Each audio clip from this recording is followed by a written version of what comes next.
स्थिर खड़े एक योद्धा की कहानी, हमारे देवरा की कहानी।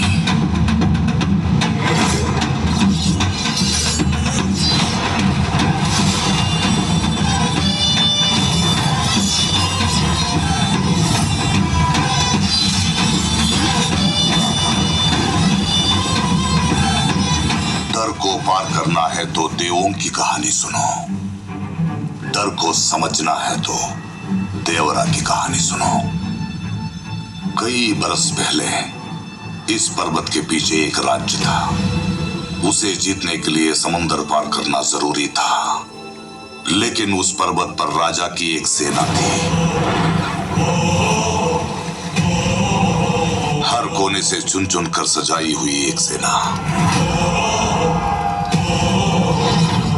ना जात ना धर्म, डर जरा सा भी नहीं। शस्त्र उनका भगवान था, साहस उनका शस्त्र। रात दिन पर्वत के वीर समंदर की रक्षा करते रहे।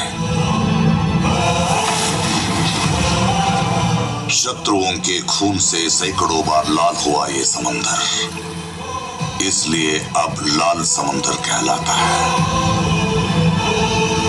राज्य उजड़ गए।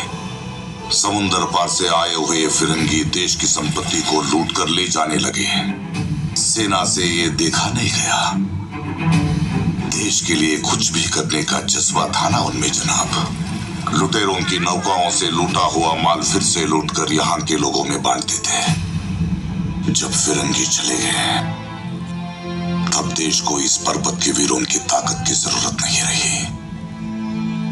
उनकी जरूरतों के बारे में सोचने वाला एक भी इंसान नहीं रहा। इन परिवारों की भूख का फायदा उठाया कुछ लालची लोगों ने। समंदर पर इन वीरों की ताकत का इस्तेमाल करने कुछ लोग इस पर्वत पर आ पहुंचे। बात क्या है मुर्गा? तुम्हें पहले कभी ऐसे घबराते हुए नहीं देखा।